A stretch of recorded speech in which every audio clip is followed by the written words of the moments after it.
saia do Tesouro Direto e da renda fixa. Aqui no país, lamentavelmente, os ganhos proporcionados por todas essas operações de renda garantida, não é isso? Que nós denominamos de renda fixa, são ganhos que, comparativamente à perda do poder aquisitivo, eles se convertem numa postura de perda. Hoje, se nós avaliarmos em janeiro o nosso poder de compra e formos avaliar esse mesmo poder de compra no final do ano, a gente verificará que o inflacionamento desse poder de compra sempre é muito superior àquilo que nos é colocado perante as autoridades. Ou seja, a inflação, ela varia em função de cada um de nós, né? Dificilmente nós podemos imaginar que todos tenham sobre si a mesma inflação de 3%, 4% que o governo acaba revelando. Nós somos um país muito diferente dos países desenvolvidos, onde efetivamente a inflação ela percorre a trajetória de 0,5%, 1% ao ano. Aqui no Brasil, lamentavelmente, a maioria dos ativos eles são convertidos em ativos financeiros, ou seja, mensalmente eles são reajustados, não é isso? E isso gera uma situação de aumento progressivo, não é? Então isso elimina a possibilidade de nós concorrermos com uma inflação tão pouco. Eu vou dar um exemplo prático. Nos Estados Unidos, na França, na Inglaterra, você vai comprar um sabonete em janeiro, ele custa, um exemplo, $1. No dia 31 de dezembro ele custa $1. Aqui no Brasil não. Aqui no Brasil nenhum produto custa no final do ano o mesmo que ele custava no início do ano. Vocês pegam o exemplo, por exemplo, a indústria automobilística, não é isso? A indústria automobilística transforma um ativo chamado veículo em um ativo financeiro. Por quê? Porque todo mês eles reajustam esse ativo. A exemplo do que acontece com uma caderneta de poupança.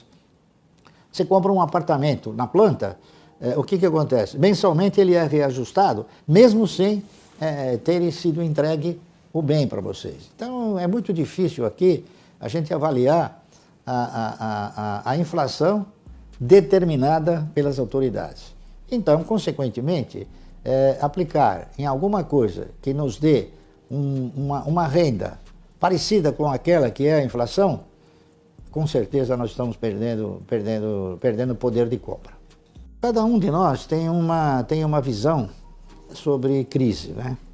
As crises, elas são motivadas por situações onde os agentes econômicos se comportam de uma maneira negativa, como é o que está acontecendo agora no Brasil.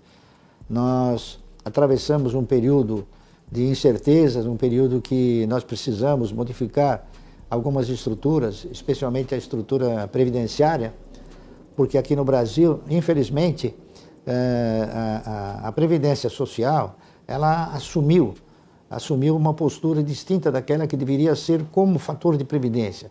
Ela assumiu também a postura do empregador, ou seja, o funcionalismo público, quando ele se aposenta com o mesmo salário que ele ganhava. Então, não é uma aposentadoria, é o segmento do seu trabalho. E com isso, o indivíduo, ele carrega um custo para o Estado muito maior.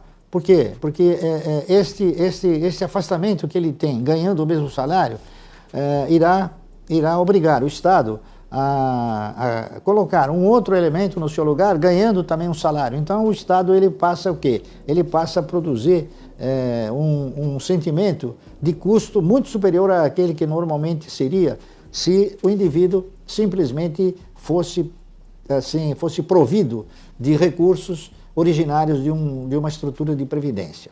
Então, o que eu quero dizer é o seguinte, o mercado ele tem uma configuração um tanto quanto diferente. Aqui no Brasil, a definição de mercado, ela não é encarada tanto como um mercado de risco. Nós aqui no Brasil, nós somos mais um mercado de oportunidades, porque as oscilações produzidas na cotação das ações são oscilações que elas não têm fundamentos básicos, lógicos, né? Qualquer boato, ele é indicativo para modificar o direcionamento de uma ação, ou subir ou cair.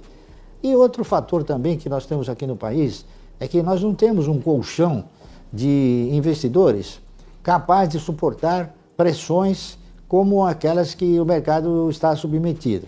Eu daria como exemplo o seguinte: o mecanismo de locação de ações que permite o cidadão locar uma ação e vendê-la no mercado é um mecanismo que tem sido extremamente nocivo, porque ele gera uma oferta fictícia, uma oferta imaginária, não é isso? Então, o mercado não tem essa estrutura de investidores. O que nós temos presenciado ultimamente, e a Bolsa tem noticiado com alguma galhardia, é que novos investidores entraram, mas na verdade não são investidores. São especuladores, são aplicadores de curto prazo que não promovem uma sustentação no instante em que o mercado sofre uma pressão. Então eu diria aos senhores o seguinte: as questões macroeconômicas, que seria essa do desempenho do índice Bovespa, ela tem que ser avaliada com alguma reserva, porque quando se investe em ações, nós não investimos no índice, nós investimos em ações, nós investimos em projetos das empresas, não é isso? E mesmo nós tendo uma situação adversa na economia, nós temos segmentos que eles qualquer que seja a posição socioeconômica ou econômica do país, o cidadão vai consumir. Por exemplo, no caso de abastecimento de água, com crise ou sem crise, ninguém vai parar de beber água, ninguém vai parar de tomar banho, não é isso? Com crise ou sem crise, todos irão ter que consumir energia elétrica. Então, eu acho que o segmento tem que ser avaliado dentro de atividade econômica, avaliando se a empresa, não é?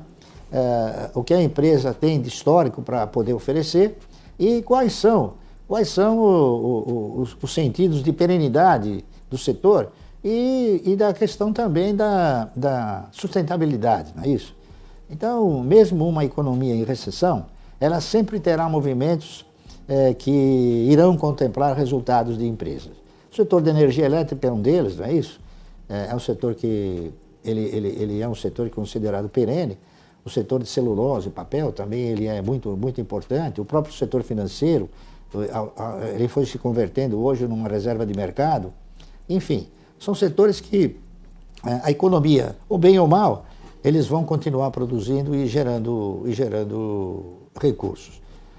O importante quando a gente desenvolve um projeto de investimento é que a gente efetivamente encare a aplicação como um investimento, não como uma aplicação de curto prazo que em muitas ocasiões não geram resultados. O cidadão, quando ele investe no mercado, sentimentalizando a parceria, ele tem chances de conquistar recursos muito bons pela frente, não é isso? Na medida em que ele no mercado de valores ostente a mesma postura que quando compra um título qualquer de renda fixa, ele terá perspectiva de muito maiores ganhos, não é isso?